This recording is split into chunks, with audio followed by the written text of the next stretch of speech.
Shalom, salam sejahtera dalam kasih Tuhan. Apa kabar Jemaat Gereja Tuhan di Indonesia, Jemaat Bethlehem di Telo? Saya percaya setiap kita dalam keadaan sehat dan tetap semangat mengiring Tuhan, tetap setia kepada Tuhan.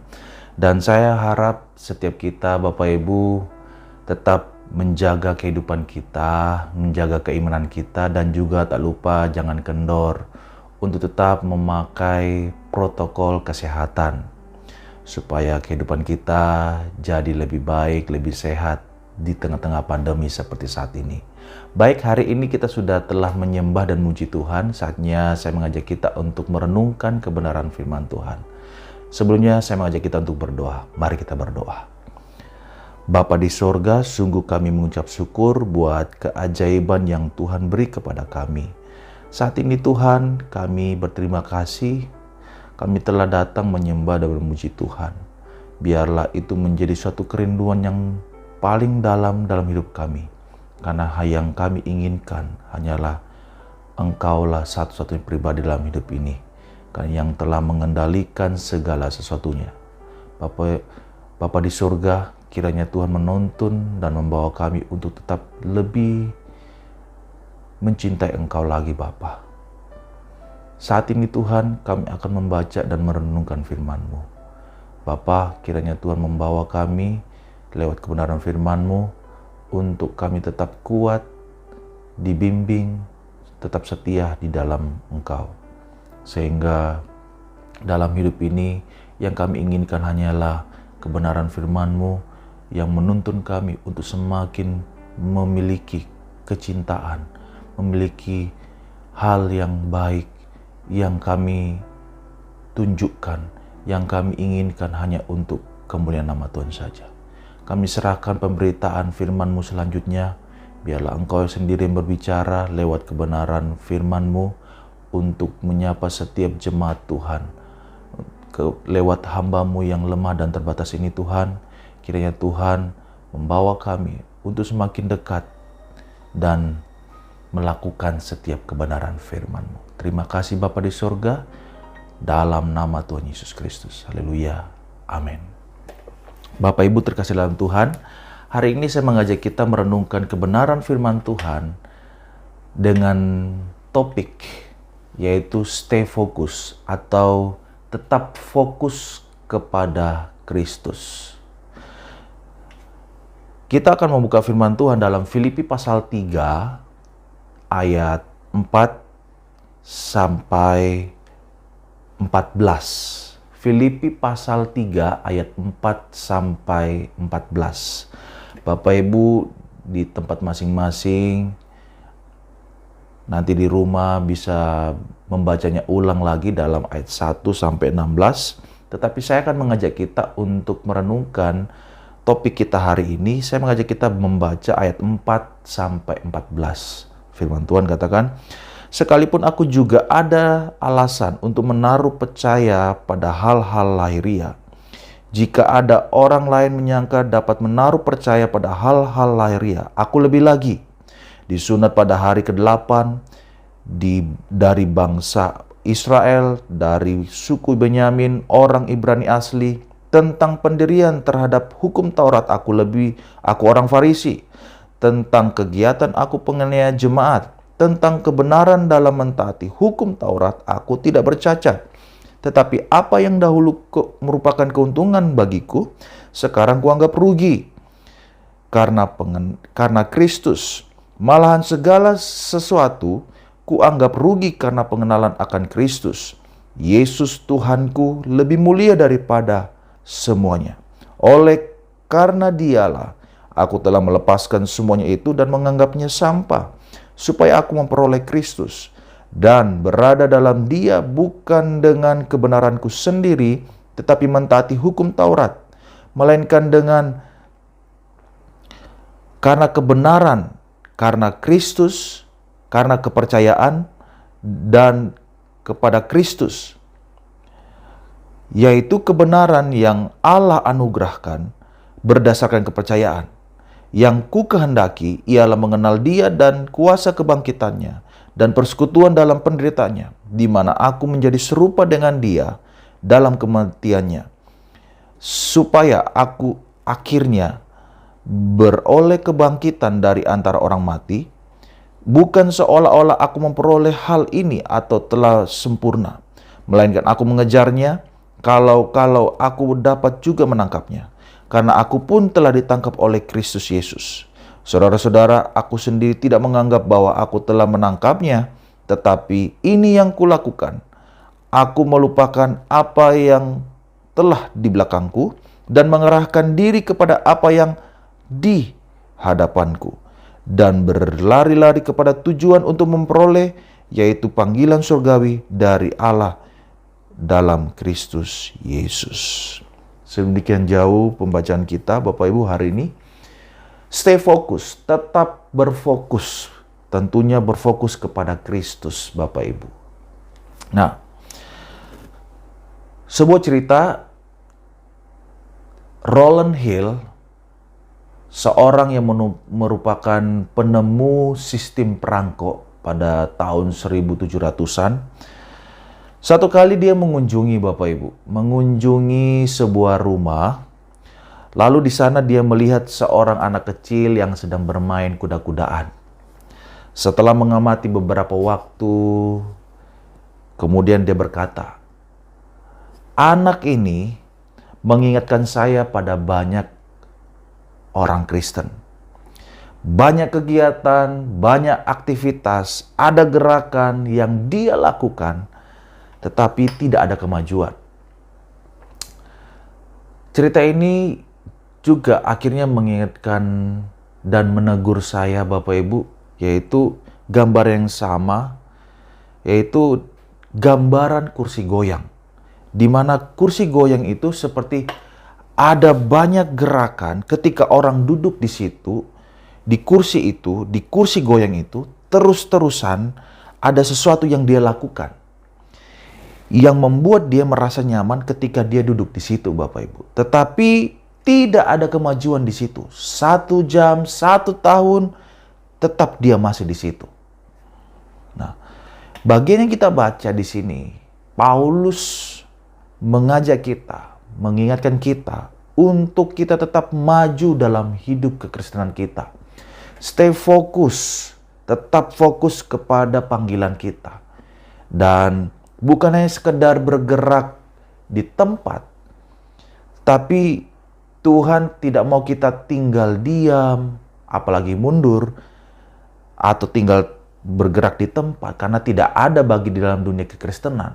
Tetapi justru kita harus bergerak maju, Bapak Ibu. Maka dari itu, kita tidak bisa menjadi seperti orang yang seperti anak tadi yang hanya bergerak di tempat, seperti bermain dalam dudukan kuda-kudaan, atau gambaran seperti kursi goyang kehidupan kita. Tetapi kita harus bergerak maju. Nah, ada beberapa hal untuk supaya kita tetap fokus kepada Kristus yang kita bisa pelajari pada saat ini. Bagaimana caranya untuk kita tetap fokus?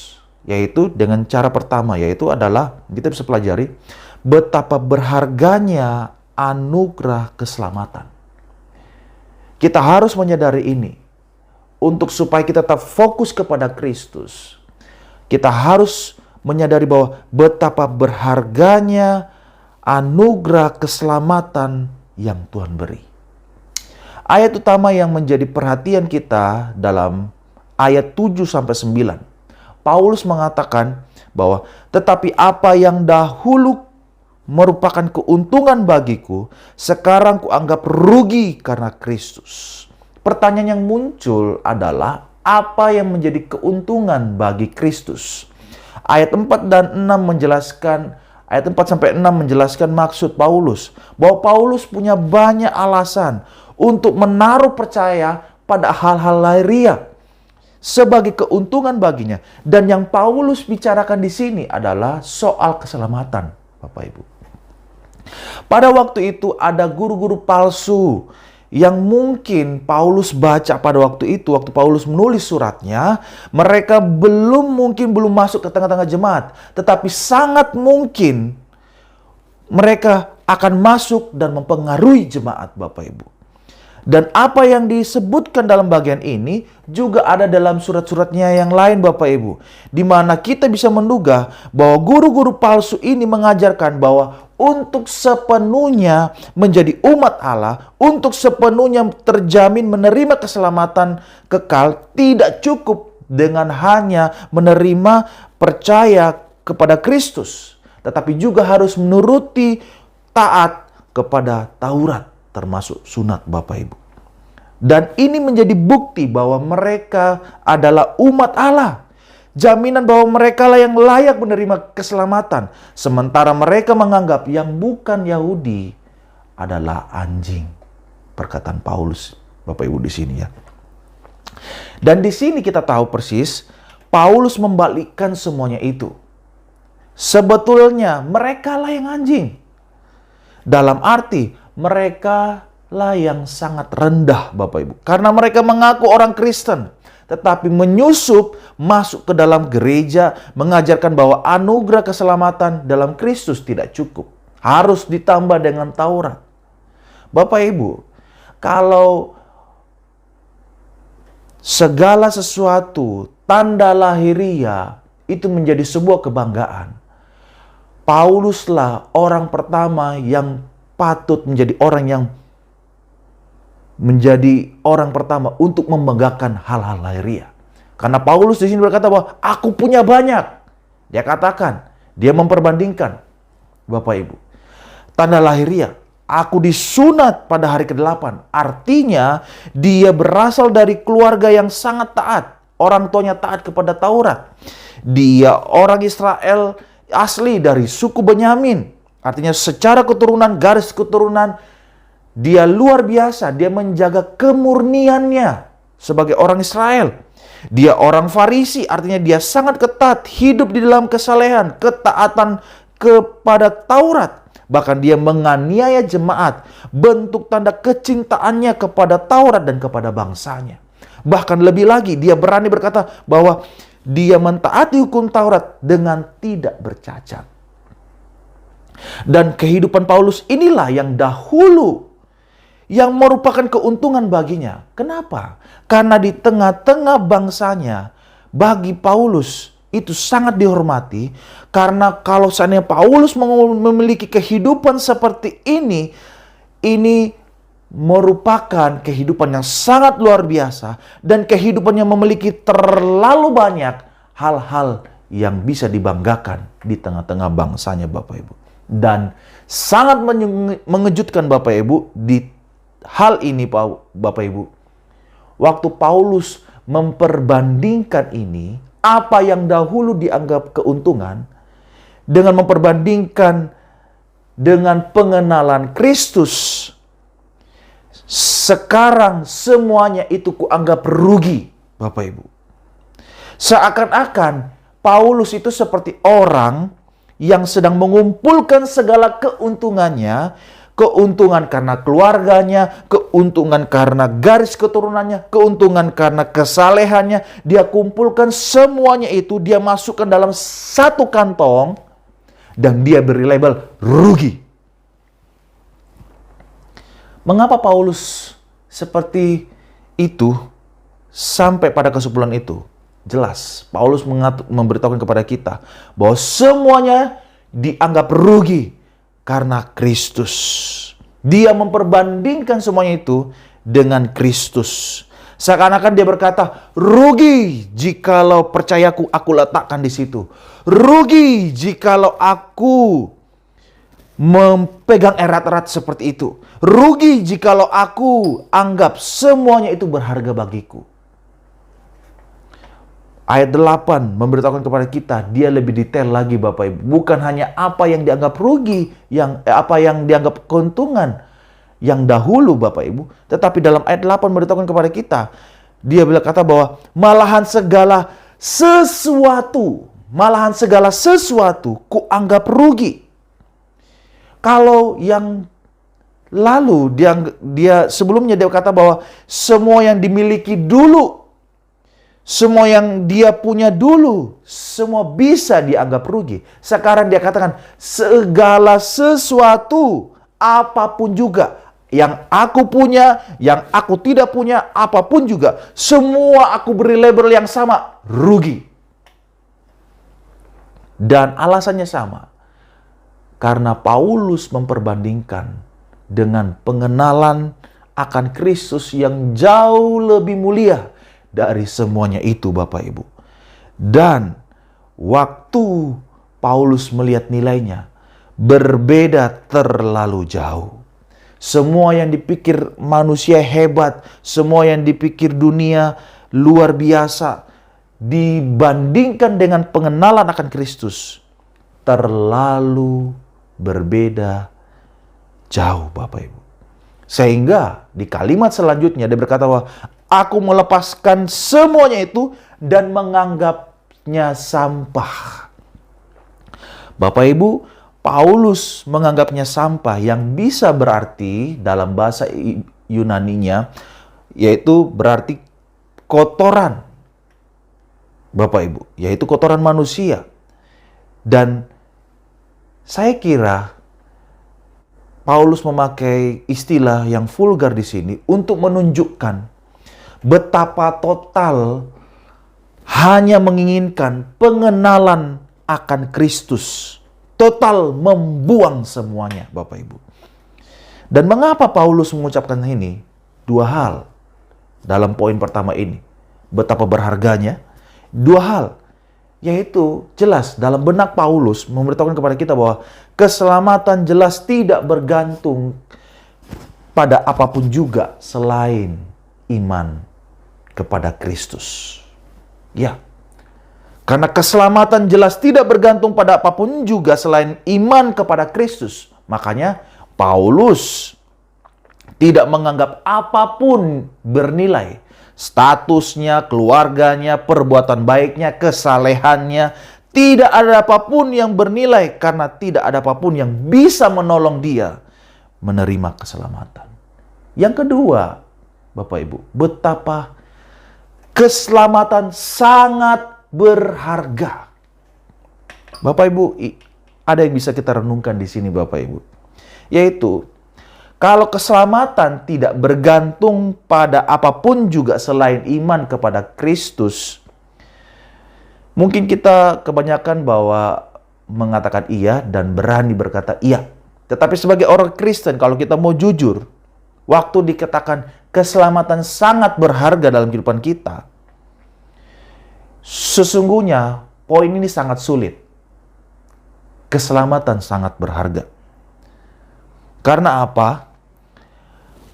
Sesuatu sangat berharga sebetulnya sangat ditentukan oleh perbandingannya apa dalam hidup ini. Saya kasih contoh. Kalau kita ditanya, apakah matamu berharga? Kalau kita berkata, ya, mataku berharga. Pertanyaannya lagi, bagaimana caranya supaya kalau kamu berkata, matamu ini berharga, bagaimana caranya engkau mempertahankan matamu, Bapak Ibu?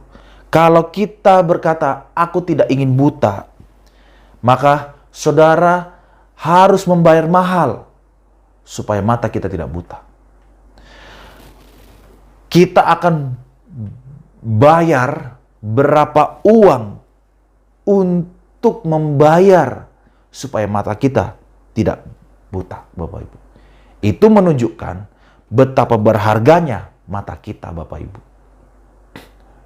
Atau contoh yang lain, gambaran yang lain. Apakah orang yang kita sayangi sangat berharga?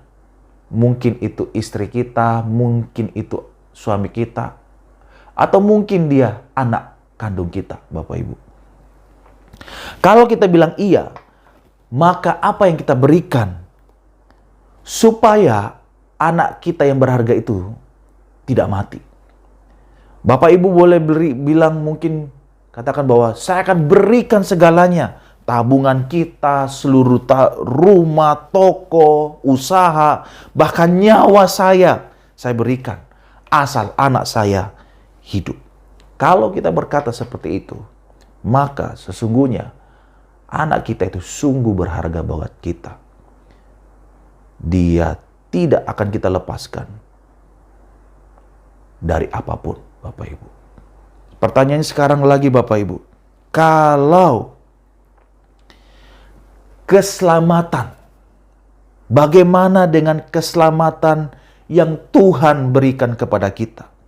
Betulkah keselamatan itu berharga daripada apapun? Kalau kita beranggap keselamatan itu berharga, bagaimana kita bandingkan keselamatan itu daripada harta kita, daripada waktu kita? Kalau kita bilang keselamatan sangat berharga, lalu mengapa hidupmu masih sama seperti sekarang ini, Bapak Ibu? Ketika kita diselamatkan, kita dipanggil untuk seumur hidup mengenal Kristus. Kristus menyelamatkan kita dari dosa. Tetapi mengapa kita tidak berusaha untuk membuang dosa kita? Mengapa kita kurang mencintai Kristus yang mati bagi kita? Betulkah keselamatan sangat berharga bagi kita? Ini yang patut kita renungkan, Bapak Ibu. Kalau segala satunya bisa berharga, kita bandingkan, Bapak Ibu, bagaimana dengan keselamatan kita? Apakah dia sangat berharga? Apakah keselamatan yang Tuhan beri sangat berharga dalam kehidupan kita? Atau jangan-jangan kita mengabaikannya, Bapak Ibu? Inilah yang membuat kita tetap fokus bahwa keselamatan sangat berharga. Yang kedua, bagaimana untuk kita tetap tetap fokus kepada Kristus, yaitu kita punya kerinduan mengenal Kristus. Paulus menyambung dalam ayat 10 sampai 11 katakan bahwa yang ku kehendaki ialah mengenal Dia dan kuasa kebangkitannya dan persekutuan dalam penderitaannya, di mana aku menjadi serupa dengan Dia di dalam kematiannya, supaya aku akhirnya beroleh kebangkitan dari antara orang mati. Bapak Ibu, ada dua hal cara Paulus bagaimana mempunyai kerinduan mengenal Kristus. Dia katakan dalam ayat ini, yaitu mengalami kuasa kebangkitannya dan persekutuan dalam penderitaannya. Dan dua hal ini tidak bisa dipisahkan. Artinya Paulus mengalami kebangkitan Kristus melalui mengalami persekutuan dalam pengenalan atau penderitaan dengan Kristus. Mengapa ini penting, Bapak Ibu? Karena hal ini akan mengubah orientasi hidup kita, nilai hidup kita yang berpusat hanya pada Kristus, Bapak Ibu. Sepanjang sejarah ada banyak tokoh-tokoh iman yang berani hidup bagi Kristus, berani mati bagi Kristus, mengorbankan diri, martir bagi Kristus. Karena mengalami kuasa kebangkitan Kristus dan berani menderita bagi Kristus, Bapak Ibu. Ada begitu banyak, Bapak Ibu.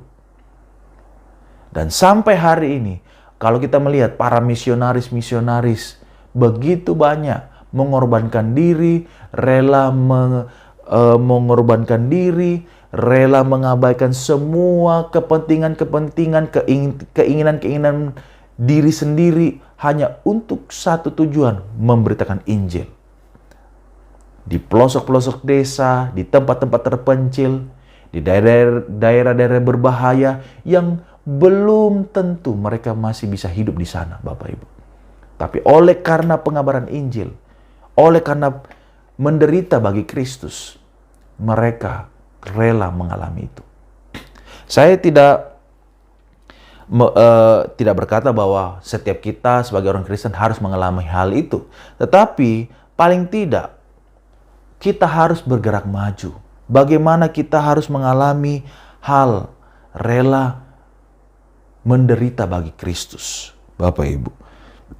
Bagaimana kita rela menjalani hidup melayani Dia, taat kepada panggilan Tuhan untuk rela menderita apapun, bahkan kematian.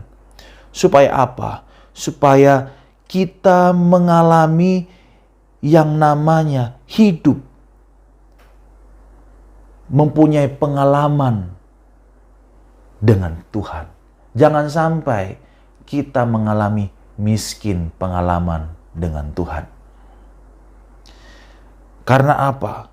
Kita tidak sungguh-sungguh mengalami atau mungkin menjauhi penderitaan, tidak mampu menerima pergumulan hidup, akhirnya kita meninggalkan Tuhan.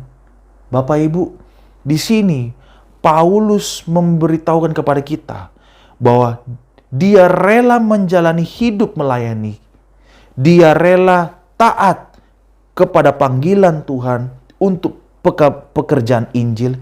Dia rela menderita apapun, bahkan kematian.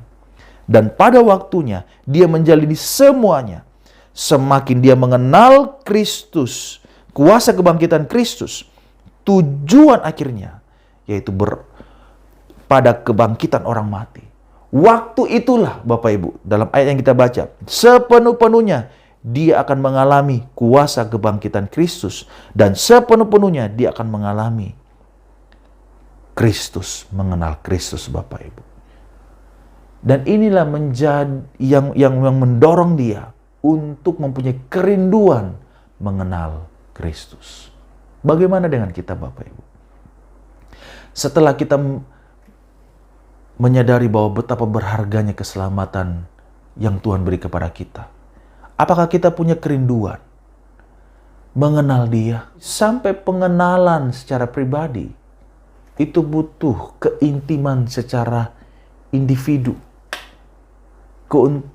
pengenalan secara pribadi antara kita sendiri dengan Allah, Bapak Ibu. Apakah kita mau melayaninya seumur hidup? Apakah kita rela menjalani hidup dalam panggilan yang Tuhan sudah berikan kepada kita? Bapak Ibu, sekali lagi, mari setiap kita diminta untuk terus mengenal Dia. Kita dipanggil bukan hanya sampai pada diberinya keselamatan, tetapi kita setelah diselamatkan, kita dipanggil untuk menderita bagi Dia. Bagaimana? Apakah kita mau berani menderita untuk menolak setiap godaan-godaan yang diberikan oleh dunia bagi kita? Apakah kita mau rela menderita? Bagaimana waktu kita melawan setiap hasrat dosa dalam hidup kita? Ataukah kita sebaliknya menyerahkan diri kita? Sudahlah, saya manusia terbatas. Sudahlah, saya kan tidak sempurna. Bapak Ibu, mari kenallah Tuhanmu. Dia adalah teladan yang sempurna. Dia adalah rujukan yang paling baik untuk kita tetap setia di jalan-jalan Tuhan. Bapak Ibu, saya tidak tahu hal apa yang menjadi kesusahan dalam kehidupan kita, yang menjadi pergumulan dalam kehidupan kita. Tapi saya mengajak kita hari ini, sama-sama kita belajar betapa pentingnya kita mengenal Dia. Karena hanya dengan mengenal Dia, kita tahu siapa Tuhan kita. Dan itu akan mengubah arah hidup kita, orientasi hidup kita, nilai hidup kita sepanjang kita hidup di dalam dunia ini. Itu akan menjadi suatu hal yang baik yang kita bisa berikan teladan bagi orang-orang sekeliling kita. Lewat anak-anak kita, lewat pasangan kita, lewat dalam pelayanan kita, Bapak Ibu. Dan itu membuat kita lebih kuat lagi di dalam Tuhan. Sadarilah bahwa betapa berharganya keselamatan yang Tuhan beri. Dan punyalah pengenalan, kerinduan mengenal Kristus. Kita berdoa.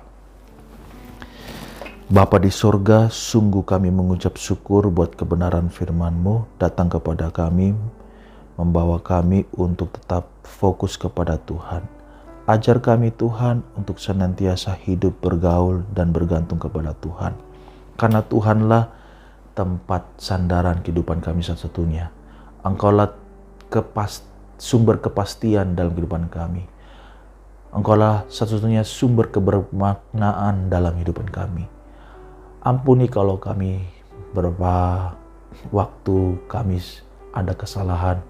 Tetapi kami memohon kepadamu, kiranya Tuhan memberi kami kesempatan lagi untuk kami berubah, untuk mau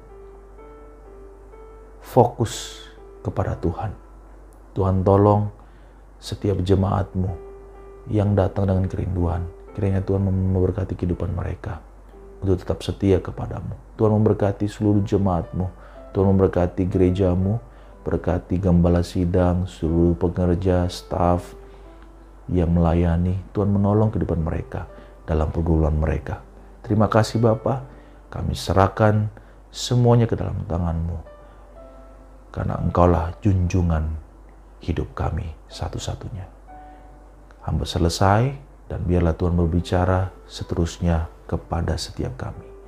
Dalam nama Tuhan Yesus Kristus, kami sudah berdoa dan mengucap syukur. Haleluya. Amin. Tuhan Yesus memberkati kita.